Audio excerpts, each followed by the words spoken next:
మొదటగా మనల్ని మనం ఒక ఆసక్తికరమైన ప్రశ్న అడగాలి. అసలు శ్రేయస్సు ఎందుకు శబ్దానికి అంత దూరంగా ఉంటుంది?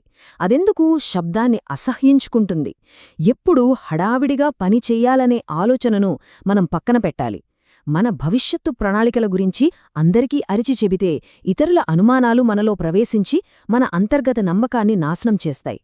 ఈ ప్రపంచంలో ఎదుగుదల ఎప్పుడూ ఎలాంటి శబ్దం చేయకుండానే చాలా నిశ్శబ్దంగా వస్తుందన్నది మనం గమనించాల్సిన అతి ముఖ్యమైన విషయం.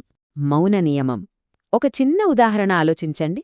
ఒక విత్తనం మొలకెత్తి భూమిపైకి రావాలంటే అది ముందుగా పూర్తి చీకట్లో నిశ్శబ్దంగా ఎదగాలి కదా. ఇది చాలా లోతైన ఉదాహరణ. మన ఆలోచనలు, మన ప్రణాళికలు కూడా ఆ విత్తనం లాంటివే. వాటిని వెంటనే బయటపెట్టకుండా మనలోనే నిశ్శబ్దంగా, అత్యంత సురక్షితంగా ఎదగనివ్వాలి. ఇంకా ఎంతో గొప్పది. చరిత్రను కొంచెం జాగ్రత్తగా గమనిస్తే ఈ విషయం మరింత బాగా అర్థమవుతుంది.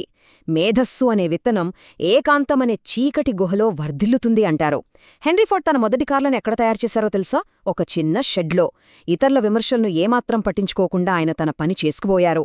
అలాగే థామస్ ఎడిసన్ కూడా లైట్ బల్బ్ను కనిపెట్టే ముందు ఎంతో నిశ్శబ్దంలో, ఏకాంతంలో పనిచేశారు.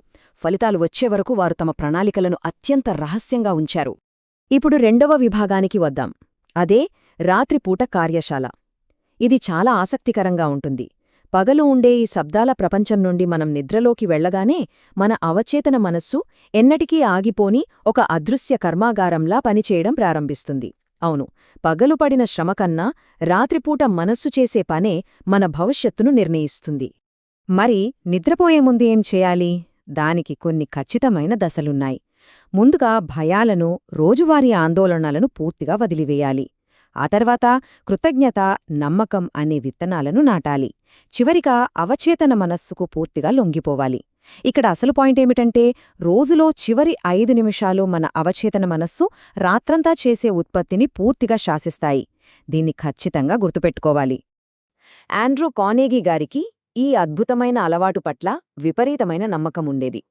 ఆయన నిద్రపోయే ముందు తన లక్ష్యాలను రాసుకుని, అదృశ్య కార్మికుడైన తన అవచేతన మనస్సు దానికి పరిష్కారాలు చూపుతుందని ఆయన గాఢంగా విశ్వసించేవారు. నిశ్శబ్దమైన ఆ రాత్రిపూట రూపుదిద్దుకున్న అద్భుతమైన పరిష్కారాలతో ఆయన ఉదయం నిద్రలేచేవారు. సరే, ఇక మూడవ సూత్రానికి వద్దాం. అదే అయస్కాంతలయ. సముద్రపు అలలు, ఋతువుల మార్పులను ఎప్పుడైనా గమనించారా? వాటికి ఏమాత్రం తొందర ఉండదు. ఒక ఖచ్చితమైన సమయానికి అవి జరుగుతాయి. ఈ విశ్వం కూడా అలాంటి ఖచ్చితమైన, ఎలాంటి తొందరలేని ఒక ఫ్రీక్వెన్సీలో పనిచేస్తుందని ఈ విభాగం వివరిస్తుంది. ప్రతిదానికీ ఒక సరైన సమయం ఉంటుంది కదా. అసలు మానసిక ప్రతిధ్వని అంటే ఏంటి? మన మనసులో ఉండే నిశ్చయత, సహనం మరియు ఉద్దేశ్యం ఏ ఫ్రీక్వెన్సీలో ఉంటాయో బయట కూడా సరిగ్గా అదే ఫ్రీక్వెన్సీతో ఉన్న పరిస్థితులను మనస్సు ఆకర్షిస్తుంది. దీన్ని బట్టి మనకర్థమయ్యేదేంటి? పనులను బలవంతంగా లేదా తొందరగా చెయ్యాలనుకోవడం ద్వారా ఈ సహజమైన లయ దెబ్బతింటుంది. ఫలితంగా విజయం కూడా మనకు దూరమవుతుంది. ఒక అసహన మనస్సుకు, లయబద్ధమైన మనస్సుకు మధ్య ఉన్న తేడాను మనం ఇక్కడ స్పష్టంగా చూడవచ్చు. పనులు ఆలస్యమైనప్పుడు విశ్వం మనల్ని తిరస్కరిస్తోంది అని బాధపడకూడదు. దాన్ని భవిష్యత్తు విజయానికి అవసరమైన ఒక సన్నాహంగా భావించాలి. ఒక విత్తనం వృక్షంగా మారడానికి తీసుకునే సమయాన్ని మనం గౌరవించాలి. ఇప్పుడు 4వ సూత్రానికి వెళదాం. అదే అదృశ్య మార్పిడి. ఈ భావన సర్క్యులేషన్ లేదా నిరంతర ప్రవాహం అనే కాన్సెప్టు చుట్టూ తిరుగుతుంది. సంపద అనేది నిలిచిపోయే నీటిగుంటలాంటిది కాదండి, అది నిరంతరం ప్రవహించే నదిలాంటిది అని ఇది చెబుతుంది. ప్రవహించే నీరే ఎప్పుడూ స్వచ్ఛంగా ఉంటుంది అన్నది నగ్న సత్యం. ఈ చలామణీ నియమం ఇవ్వడం మరియు పుచ్చుకోవడం అనే ఒక అదృశ్య లయను సూచిస్తుంది. భయంతో సంపదను దాచుకోవడం వల్ల ఆ ప్రవాహం వెంటనే ఆగిపోతుంది. భయంతో దేనినైనా దాచిపెడితే అది శ్రేయస్సును తీవ్రంగా అడ్డుకుంటుంది. దీనికి జాన్ డి రాక్ఫెల్లర్ అద్భుతమైన ఉదాహరణ. భావోద్వేగాలకు తావులేకుండా తన సంపదను సర్క్యులేట్ చేయడంలో ఆయన ఎంతో క్రమశిక్షణతో వ్యవహరించారు. అయితే ఇక్కడ ఒక ముఖ్యమైన విషయం గుర్తుపెట్టుకోవాలి. ఈ ప్రవాహం లేదా సర్క్యులేషన్ అనేది కేవలం డబ్బుకు సంబంధించినది మాత్రమే కాదు.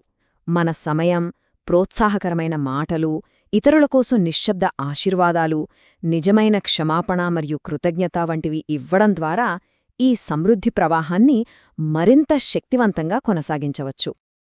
ఇక చివరి మరియు అత్యంత లోతైన మూలస్తంభానికొద్దాం. అదే వాస్తవికతకు అద్దం. ఈ కాన్సెప్ట్ వింటే నిజంగా ఆశ్చర్యపోతారు. బాహ్య ప్రపంచమనేది మన లోతైన అంతర్గత నమ్మకాలను మనకే భౌతికంగా చూపే ఒక అద్దంలాంటిది అని ఇది స్థాపిస్తోంది. మన లోపల ఏముందో బయట ప్రపంచంలో మనకు సరిగ్గా అదే కనిపిస్తుంది. జార్జ్ వాషింగ్టన్ గారి నాయకత్వం ఇందుకొక పర్ఫెక్ట్ ఎగ్జాంపుల్.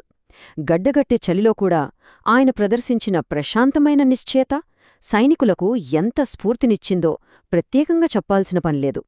అంతర్గత ప్రశాంతత ఒక అద్దంలా పనిచేసి ఇతరులు సహజంగా గౌరవించేలా, అనుసరించేలా ఎలా చేస్తుందో ఇది మనకు అద్భుతంగా వివరిస్తుంది. ఒక్కసారి ఆలోచించండి, అద్దంలో ఉన్న ప్రతిబింబాన్ని మార్చడానికి ఎవరైనా అద్దాన్ని గుద్దుతారా?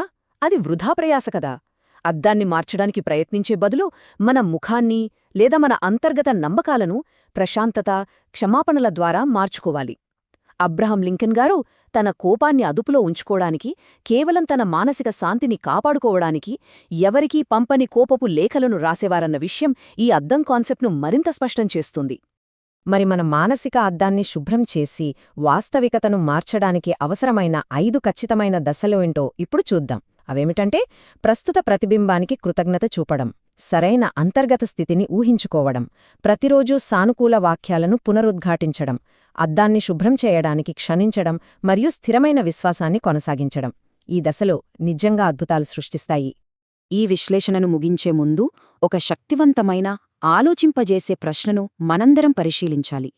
బాహ్య ప్రపంచం కేవలం ఒక అద్దం మాత్రమే అయితే, ఈ క్షణంలో మన లోపలి మనస్సు దేమిని ప్రతిబింబిస్తోంది?